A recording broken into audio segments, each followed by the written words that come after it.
अगर आपको पीठ में या आपकी जो स्कैपुला है वहां पर दर्द होता है या आपकी गर्दन में दर्द होता है या सर के पीछे दर्द होता है तो आज की वीडियो में एक सिंपल स्ट्रेच में आपको दिखाऊंगा। उसको 2-3 तरीके से करने आपको मैं दिखाऊंगा। ट्राई करिए, हो सकता है ये सिंपल स्ट्रेच से ही आपको बहुत आराम मिल जाए। उसके बाद मैं आपको कुछ और टिप्स दूंगा कि अंदर आपको कौन से विटामिन्स मिनरल्स खाने चाहिए, घर में आप क्या कर सकते हैं, कोई घरेलू नुस्खा है जो आपको हेल्प कर सकता है। ये सारी बातें मैं आज की वीडियो में आपके साथ डिस्कस करूंगा और आशा करता हूं कि आज की वीडियो आपके लिए लाभदायक रहेगी। मैं अपनी ओर से पूरा प्रयास करूंगा। नमस्कार, मेरा नाम है डॉक्टर विवेक और आप सभी का मेरे यूट्यूब चैनल में बहुत बहुत स्वागत है। सबसे पहले बात करते हैं एक्सरसाइज की या स्ट्रेच की। बहुत ही सिंपल है, कहीं पर भी आप कर सकते हो, बैठ के कर सकते हो, खड़े होके कर सकते हो। बस ध्यान रखिए कि चाहे आप बैठ के करें चाहे आप खड़े होके करें, आपकी जो पीठ है वो एकदम सीधी होनी चाहिए। ऐसी ऐसी ज्यादा पीछे ऐसा नहीं होनी चाहिए, एकदम सीधी आपको रखनी है पीठ। उसके बाद आपको क्या करना है, जैसा आप वीडियो में देख सकते हैं, दोनों हाथों को आपको ऐसे जोड़ लेना है। ऐसे आप जोड़ लेंगे और जो आपकी कोहनियां हैं वो एकदम सीधी हो जाएंगी। नीचे नहीं जानी चाहिए, ऊपर ज्यादा नीचे आनी चाहिए, या आपको यहां पर कंधे में दर्द नहीं आना चाहिए। ऐसे आप इसको रखेंगे, ऊपर एकदम सीधा रखेंगे। सीधा रखने के बाद आपको क्या करना है, एक हाथ से दूसरे हाथ को जोर से खींचना है। ऐसे आप जोर लगाइए, उंगलियों से पूरा एक दूसरे को जोर लगाइए खींचने का। होगा क्या, ये खिंचाव कुछ ही देर में आपको अपनी पीठ में फील होगा और बहुत जबरदस्त फील होगा। आपको फील होगा, अगर आप थोड़ी देर तक होल्ड करोगे यहाँ पर, आपको फील होगा जैसे आग लग गई है यहाँ पर। जी हाँ, ऐसा आपको फील होगा। इतना ये आपकी जो पूरी ये जो बैक है, जो ये एरिया है, इसको चार्ज कर देगी। और यहाँ पर आपको होल्ड करना है 30 सेकंड तक, 20 से 30 सेकंड तक होल्ड करिए। लेकिन अगर 15-20 सेकंड में आपको कंधे में दर्द आने लगता है तो वहीं छोड़ दीजिए। देखिए, दर्द नहीं आना चाहिए। जो डिस्कम्फर्ट है, जो खिंचाव है, जो जलन है, वो सब आए, ठीक है, दर्द नहीं आना चाहिए। दर्द आ रहा है यानी आपका एंगल कुछ ऊपर नीचे हो गया है। जैसे ही आपका हाथ थकने लगेगा तो वो खुद ही आपकी जो एल्बो है, जो कोहनी है, वो नीचे को जाने लगेगी। तो इसका ध्यान रखें, सीधा रखेंगे, पूरा कोशिश करिए, ऐसा होल्ड करिए, एकदम खींचिए। कई लोगों के लिए ये ही काफी रहेगा। आप गौर करेंगे कि उस दिन, आधा दिन या पूरा दिन आप एकदम सीधे चलने वाले हो, एकदम सीधे, एकदम अच्छा लगेगा आपको कि हाँ यार, पीठ खुल सी गई, ये जो पीछे जो दर्द रहता था वो भी चले गया, थोड़ा आपको गर्दन में भी रिलीफ मिला। तो कई लोगों के लिए तो यही काफी रहेगा। लेकिन अगर इससे आपको आराम नहीं मिलता है, आपको और कुछ चाहिए, तो आप क्या करोगे, ऐसे जब आप होल्ड करोगे, वही जो 20-30 सेकंड के लिए मैंने कहा था होल्ड करना है, उस वक्त क्या करोगे, आप अपनी गर्दन को ऐसे आगे ले आओगे।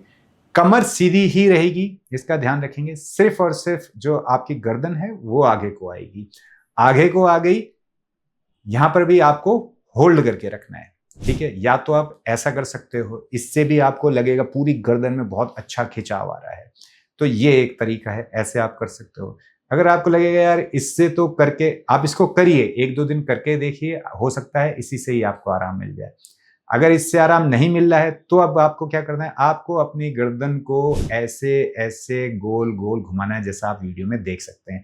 खाली ऐसे ऐसे नहीं घुमाना है, आगे करके फिर ऐसे ऐसे आपको गोल घुमाना है। इसको आप 2 से 3 बार एक और घुमाइए, फिर 2 से 3 बार आप अपनी गर्दन को दूसरी ओर घुमाइए। ऐसा आपको करना है। इससे आपकी जो पूरी ये जो मसल जो टाइट हो, जो आपको दर्द दे रही हैं, इसमें आपको बहुत अच्छा आराम मिलेगा। जो गर्दन के पीछे दर्द होता है उसमें भी आपको आराम मिलेगा। सर के जो नीचे दर्द होता है उसमें भी आपको बहुत अच्छा आराम मिलेगा। अब अगर आपको यहाँ पर दर्द होता है, इस एरिया में कभी मोच आ जाती है, सो गलत गया, ऐसा होता है, तो पहले तो ये सब करिए। उसके बाद भी अगर आराम नहीं मिलता है, तब आप क्या करोगे, तब आप आगे गर्दन करके जिस ओर को दर्द है उस ओर आप ऊपर की ओर देखने लगोगे। तो यानी अगर दाएं ओर दर्द है तो आप आगे करके गर्दन को, फिर आप ये जो ठुड्डी है इससे आपको ऊपर उठाना है। इस ठुड्डी को आप ऊपर उठाने की कोशिश करिए। इसको ऊपर उठाइए, लीजिए, जहां आपको अच्छा खिंचाव आता है वहीं पर रुक जाइए। वहां पर 5 सेकंड 10 सेकंड का होल्ड करिए। 5-10 सेकंड के होल्ड के बाद वापस आप आ जाइए। इसको आप 3 से 4 बार करके देखिए। फिर आप इसको शाम को या अगले दिन भी कर सकते हैं, जब तक आपको पूरा रिलीफ नहीं मिल जाता है। तो ये जो स्ट्रेच है ऐसा वाला, इससे भी आपको बहुत अच्छा आराम मिलेगा। और इसके साथ साथ मैं ये भी कहूंगा कि यही चीज आप दूसरी ओर भी करिए, जहां आपको दर्द नहीं है। क्यों? इससे ना शरीर में सिमेट्री बनी रहती है, एकदम एक जैसा रहेगा। अगर आप एक ही ओर कर लोगे तो उससे वहां का ज्यादा फ्री हो जाएगा, तो इस ओर का उतना फ्री नहीं रहेगा, जिससे शरीर की सिमेट्री खराब हो जाती है। तो ये हैं कुछ जो गर्दन के स्ट्रेच जो आपको करने हैं, जिससे आपको बहुत आराम मिलने वाला है। तो देखिए कौन सा आपके लिए अच्छा है, कौन सा आपको सुटेबल है, वही आप करिए, उसी को ही आप बार बार हर दिन आपको इसको करना है। आपका एकदम पोस्चर सही हो जाएगा, गर्दन का दर्द, पीठ का दर्द, उसमें आपको बहुत आराम मिलने वाला है, सिर के पीछे का दर्द, उसमें बहुत आराम मिलने वाला है। अब इसके साथ साथ आपको ध्यान रखना है कि आपके शरीर में विटामिन D3 की कमी ना हो। विटामिन D3 की कमी से ये जोड़ों के दर्द, पीठ के दर्द बहुत ज्यादा होते हैं, इसलिए जरूर अपना विटामिन D3 चेक कराइए। अगर कम है तो आपको विटामिन D3 या तो सूरज की किरणों से मिलेगा, आपको सूरज की किरणों में जाके बैठना है, तो सूरज की किरणों की मदद से आपका शरीर खुद विटामिन D3 बनाएगा। कितनी देर बैठना है? कम से कम 1 घंटा आपको बैठना है। ऐसा आप 1-2 महीना करके देखिए, उसके बाद फिर से आप विटामिन D3 का चेक कराइए। उससे आपको पता चलेगा कि 1-2 महीने के अंदर आपके शरीर ने कितना विटामिन D3 बनाया। देखिए अगर आपको ये दर्द, कमर दर्द, पीठ दर्द, यहाँ दर्द, वहां दर्द बहुत बार होता रहता है, तो मैं आपको कहूंगा कि आपको अपना जो विटामिन D3 का लेवल है वो बहुत अच्छा रखने की जरूरत है।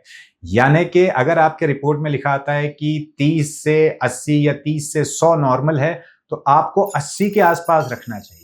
इतना आपको रखना चाहिए, तभी आपकी दर्द जो शरीर में है, जो आपके जोड़ कमजोर हो गए हैं, उसमें आपको आराम मिलेगा। मैं विटामिन D3 नहीं बेचता हूं, ये आपको हर मेडिकल स्टोर में मिल जाएगा, जिस कंपनी का समझ में आता है उसका ले लीजिए। अब कुछ लोग कहेंगे नहीं हमें तो खाने से चाहिए, हमें कैप्सूल नहीं खानी है। जी खाने से आपको विटामिन D3 नहीं मिलने वाला है। अगर कोई कहता है कि मशरूम में है, इस खाने में विटामिन D3 है, तो आप देखिए कि जितनी हमें डेली की जरूरत है उसके लिए आपको 5-7 किलो मशरूम डेली खाने होंगे, जो कि नहीं खा सकते। तो खाने में ये नहीं मिलता है। इसके 2 ही तरीके हैं, या तो आप मेडिकल स्टोर से खरीदिए या फिर सूरज में बैठ के देखिए कि आपका शरीर कितना बना पा रहा है। यही सच्चाई है, ऐसे ही बनेगा। विटामिन D3 की अगर आपके शरीर में कमी होगी तो डिप्रेशन सा होगा, मूड खराब होगा, बाल बहुत झड़ जाएंगे, आपके जोड़ों में हमेशा आपको दर्द रहेगा। कभी एक जोड़ में दर्द है, फिर दूसरे में हो गया, फिर तीसरे में हो गया, ऐसे ही चलता रहेगा। पीठ का दर्द बहुत ज्यादा आपका बढ़ जाएगा, हार्मोन्स गड़बड़ हो जाते हैं। तो विटामिन D3 बहुत इंपॉर्टेंट है, इसका जरूर ध्यान रखिए, विटामिन D3 का सेवन जरूर करिए। अगली चीज जो आपको करनी है वो है कि तिल का तेल लीजिए। तिल के तेल को आप गर्म करिए, गर्म करके जहां पर दर्द है उस एरिया में अच्छे से मसाज करिए, बढ़िया से। ऐसा नहीं कि बहुत रगड़ के मसाज कर रहे हैं, ऐसा नहीं, तिल के तेल से अच्छे से कि वो वहां पर एब्जॉर्ब हो जाए, इतना आप मसाज कर लीजिए। मसाज करने के बाद आपको क्या करना है, जो गर्म पानी का सेक होता है ना, जो बोतलें आती हैं जिसमें गर्म पानी डाला जाता है, उससे सिकाई करते हैं, उस बोतल से आपको कम से कम 10 मिनट वहां की सिकाई करनी है। ये आपको या तो दिन में 1 बार करना है या दिन में 2 बार करना है। घुटनों में दर्द है वहां भी आप कर सकते हो, कहीं भी आपको दर्द है, ये तेल वाला काम आप कर सकते हो, अगर आपको रूमेटॉइड अर्थराइटिस या गाउट नहीं है तो। अर्थराइटिस है, सिंपल अर्थराइटिस है, यहाँ पर आपको चनका आ गया, मोच आ गई, उसमें आप कर सकते हो। पीठ में दर्द रहता है उसमें आप कर सकते हो। तो ये आप करिए, इससे आपको आराम मिलेगा।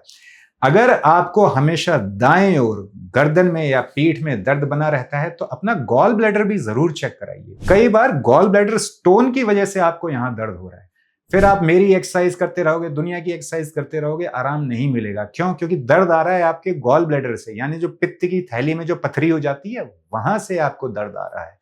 उसमें आपको पित्त की थैली में जो पथरी है उसका इलाज कराना पड़ेगा, तभी आपका ये जो दर्द है वो कम होगा। और मेरी आपके लिए अंतिम रिकमेंडेशन रहेगी, सुझाव रहेगा मैग्नीशियम लेने का। मैक्सिमम लोग, हम लोगों में मैग्नीशियम की कमी है, स्पेशली जो 40 के आसपास हो जाते हैं या जो क्रॉस हो जाते हैं, उनमें तो और कम हो जाता है। और इसके कारण आपकी नींद खराब होना, आपका मूड खराब होना, आपने एक दिन अगर कोई एक्सरसाइज कर ली, 2-3 दिन तक दर्द ही रहता है शरीर में, ये सब शुरू हो जाता है। तो अगर आप चाहते हो आपकी नींद अच्छी हो, अगर आप चाहते हो आपका ब्लड प्रेशर अच्छा रहे, एरिथमिया ना हो, जो दिल की बीमारियां हैं वो ना हो, आप चाहते हो कि रिकवरी फास्ट हो, आज एक्सरसाइज की, कल सुबह उठे अच्छा लग रहा है, फिर से आपको एक्सरसाइज करने का मन कर रहा है, या रिकवरी आपकी फास्ट हो गई ओवरऑल, इसमें आपको मैग्नीशियम बहुत हेल्प करने वाला है। मैग्नीशियम ग्लाइसिनेट या बाइग्लाइसिनेट आपको लेना है 430 mg का, वो भी विटामिन B6 के साथ। जी हाँ, मैग्नीशियम की आपको टैबलेट्स मिल जाएंगे जहां पर आपको मैग्नीशियम और विटामिन B6 एक साथ मिलेगा। वो आपको लेना है एक टैबलेट रात को सोने से 1 घंटा पहले। अगर नींद बिल्कुल खराब है तो 10-15 दिन आपको 2 टैबलेट लेनी है, यानी कि 860 मिलीग्राम आपका जाएगा मैग्नीशियम ग्लाइसिनेट या बाइग्लाइसिनेट।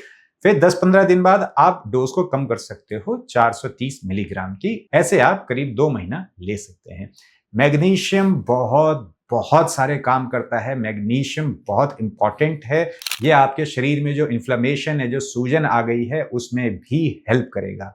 तो मैग्नीशियम जरूर लें। जो मैग्नीशियम मैं जनरली रिकमेंड करता हूं, जो ज्यादा महंगा भी नहीं है, उसका लिंक मैं नीचे डिस्क्रिप्शन बॉक्स में डाल दूंगा, आप देख सकते हैं। मैग्नीशियम आपको मेडिकल स्टोर में शायद ही मिल पाए, मिलता है तो मिक्स मिलता है बहुत सारी चीजों के साथ, वो ज्यादा इफेक्टिव नहीं है। आपको क्लियर मैग्नीशियम ग्लाइसिनेट या बाइग्लाइसिनेट विद विटामिन B6 लेना है। ये आपको अमेजोन पर मिल जाएगा। जो मेरी प्रैक्टिस में है उसका लिंक नीचे रहेगा। तो ये आप फॉलो करके देखिए, ये सारी चीजें, इनसे आपको हेल्प मिलेगी ही मिलेगी। आशा करता हूं आज की वीडियो आपके लिए लाभदायक रहेगी। मिलते हैं अगली वीडियो में एक बड़ी मुस्कुराहट के साथ। तब तक के लिए हंसते रहिए, मुस्कुराते रहिए।